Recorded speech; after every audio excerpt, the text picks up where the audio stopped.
Bonjour à toutes et à tous. Bienvenue dans cette deuxième journée de la session 4 de la Convention de l'Université en transition. J'espère que vous êtes bien installés. On a la chance aujourd'hui d'être accueillis à l'INRIA.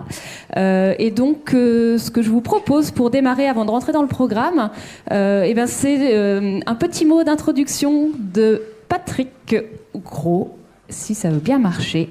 Tac. Directeur du Centre INRIA de l'Université de Rennes. Merci beaucoup pour l'accueil et je vous laisse la parole. Bon, bienvenue à vous. Je suis très heureux de vous accueillir dans ce très bel, disons-le, espace conférence du Centre INRIA de l'Université de Rennes. Alors, je suis heureux de vous accueillir parce que les transitions, c'est quelque chose qui nous concerne beaucoup ici. Transition environnementale, transition numérique. Alors déjà, c'est deux des transitions qui sont au cœur du projet scientifique du site, tel qu'on l'a défini avec les autres responsables d'établissement quand on avait travaillé sur la proposition IRIS. Voilà, c'est quand même un projet qu'on partage. Mais c'est aussi quelque chose, l'année dernière, il y a eu un certain nombre d'articles disant les chercheurs, vous pouvez inclure tous les enseignants-chercheurs, il n'y a pas de souci, ils font partie des gens qui sont les plus conscients des problèmes de changement climatique et des gens qui y participent le plus. Alors l'année dernière, on a, avec les collègues de l'IRISA, lancé une petite étude pour faire notre bilan carbone. Alors on l'a fait comme on a pu. Bon, il y a plein de choses contestables dans notre méthode. Et on est arrivé à peu près à 2 tonnes équivalent carbone pour chaque personne pour son activité professionnelle ici.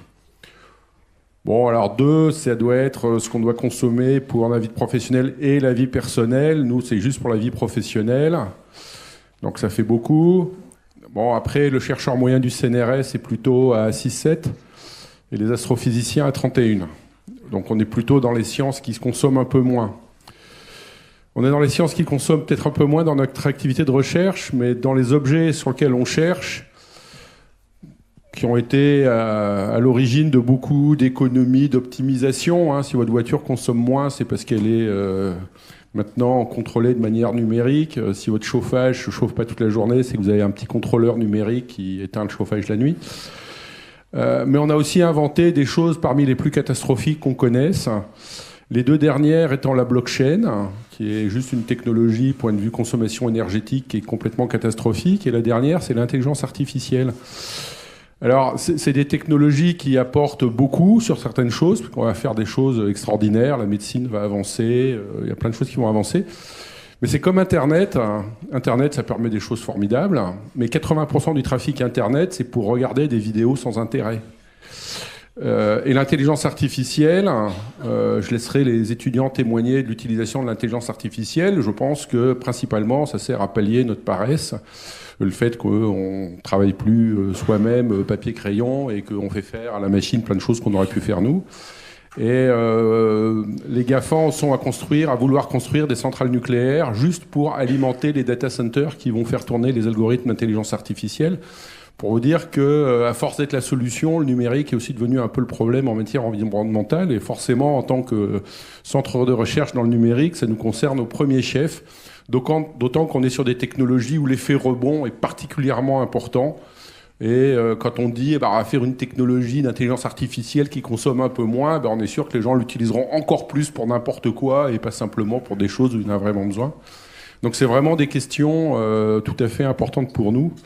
Et c'est pourquoi le fait que vous veniez aussi dans nos locaux réfléchir à ça est tout à fait plein de sens. Et nous sommes représentés au sein de la Convention et j'espère bien qu'on pourra aussi profiter des résultats de vos réflexions ici dans le centre. Donc je vous souhaite bon travail et bonne journée.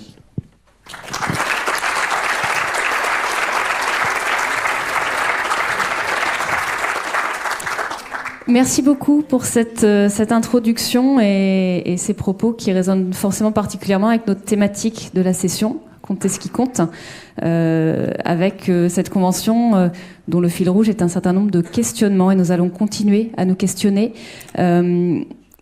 avec un programme de nouveau inspirant et riche. Hier, vous avez Bon, Timothée Parric a commencé et est revenu sur les limites des seuls indicateurs économiques et du paradigme de la croissance. Nathalie Blanc nous a invités à changer de lunettes et à rappeler la valeur de ce qui ne se compte pas forcément. La dimension artistique, le récit, les liens à soi, aux autres, les liens au territoire aussi. On est revenu sur cette notion de territoire apprenant que François Tadei avait évoqué également, et puis le terrain d'expérimentation. Nous allons continuer aujourd'hui avec une conférence sur le droit de l'environnement pour nous interroger sur comment protéger ce qui compte notamment, et puis donc avec Isabelle Michalet que Ronan présentera tout à l'heure. Également l'axe comptabilité, les avancées, la manière dont la comptabilité peut nous aider à éclairer ce qui compte avec Alexandre Rambaud. Et puis on enchaînera après la pause avec une table ronde en prenant l'axe de la formation, compter ce qui compte dans la formation, puis avant de repartir un atelier, un éclairage sur l'après convention, la convention après et l'ambition que l'on se donne à travers cette convention. Cet après-midi, vous continuerez les travaux initiés hier. Un petit mot sur ces travaux. D'abord, bravo à vous pour tout le travail déjà accompli, les réflexions, les échanges, toujours dans ce cadre d'écoute, de bienveillance et de co-construction. Les apports sont déjà très riches à ce stade.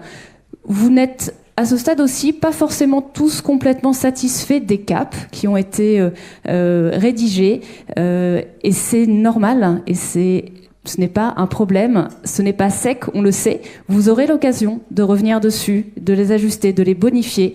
Donc rassurez-vous en tout cas sur ce sujet. On entend et on comprend aussi la frustration de certains, peut-être parce que un cap n'a pas été retenu. Ça n'empêche pas d'aller chercher les pépites, les leviers et d'enrichir.